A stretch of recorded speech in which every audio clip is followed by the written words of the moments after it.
Friday Night 360 AZ preview show. I'm Haley Stasiak with Jordan Ham. We have our Neighborhood Watch segment coming up now. Dave Zorn of CAF Sports up in Flagstaff. He's the sports and news director up there. Dave, thanks for joining us.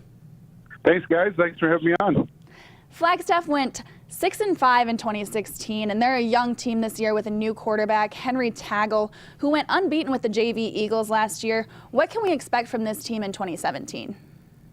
Well, it's kind of weird because they're kind of unknown. I mean, they've got some veterans coming back on the offensive line and some other key positions, but they are young, like you said, a quarterback. They are young at some of the specialty spots and running back and wide receiver. But during the passing camps up here for NAU, they were involved in two of them. The small team camp they were involved in, they got a pretty good group, beat Marcos Deniza in that tournament as well. And the quarterback looked really well. He's got a nice arm. He's got good projection. For a young kid, he looks like he's almost a junior or senior, but he's really only kind of a younger kid just off of JV. However, the following week they got put up with the big boys as they came in again. They got run over by Horizon and then Desert Vista as well, but can't really antiquate that as far as talent with those bigger schools. But I think they held their own very, very well with the small schools, and I think things are looking up at Flagstaff High School. They got a lot of talent coming in from those lower levels.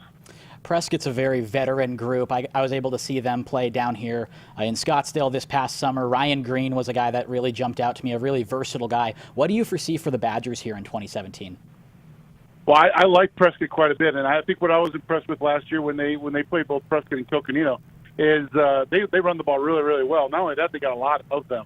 And I think in this region, in the Grand Canyon region of the 4A, if you can run the ball with a lot of consistency, there's not a lot of need for passing. It's kind of a blue-collar, kind of physical football region with not only Prescott but Mingus, Bradshaw Mountain as well. So if you can run the football, you can do pretty well. Prescott's got a history, especially recently, of having those good running backs and having a really good offensive line, which I know they bring a lot back from last year as well. Prescott's also got a new coach. They bring back their old coach from a few years ago as an assistant. It's a team that I'm not really sure about, but I think we'll be talking about them once later on the season comes along and we get toward the state playoffs. They'll be a factor down the line. Dave Zorn, CAF Sports and News Director, talking Northern Arizona teams on our Neighborhood Watch segment. We know that you've got Mingus high on your radar for 2017. For those who aren't super familiar with Marauders, what can you tell us about them? Well, they've got their head coach has been there 21 years. He's an elder statesman, not only in small school football, but also in the state of Arizona, Bob Young. And one thing that Bob Young likes to do is, and I mentioned with talking about Prescott, is run the football. Mingus has always been a very physical, very tough, run the football down your throat kind of football team. And I saw them in passing league up here this year as well. Wasn't too impressive throwing the ball, but you know what? They don't really throw the ball anyway. Like I said, run. I actually have them. A lot of people have them kind of down the list a little bit in the region as far as maybe a second or third place team. I have them winning the region because for me, if you can run the football, you can run it with attitude and some physical prowess, you're going to do a lot of good in this region. I saw Mingus play last year against Flag High, and Flag didn't have a chance against them. They were just way too physical. I expect the same thing out of Mingus this year as well. As long as Bob Young's there, they're always going to have that kind of a chip and a mean streak to them. And I totally put that on Mingus this year. You mentioned Bradshaw Mountain being able to run the football really well. A big part of that last year was Gunnar Bundrick, the quarterback, who rushed for almost 1,000 yards, has a huge arm as well. He's now moved on. How do you think what were your impressions of Bundrick last year when you were able to see him, and how do you think they're able to replace him this year? He was a stud. I think he was the best quarterback in the region by far, I think. You're right. Not only could he run the football, he could throw it too. I was very, very impressed with him against Flagstaff last year. Again, Bradshaw came in here and handled them pretty well. You don't replace a kid like that, right? Bringing a kid off of JV.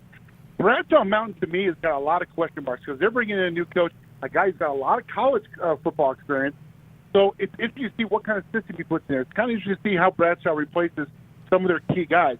Bradshaw could be very, very good. Bradshaw could be a region champion contender, or they could have an off year. I just don't know what to think about Bradshaw Mountain right now, but I expect with the tradition of winning they've had there in Prescott Valley that they should be a contender for the title.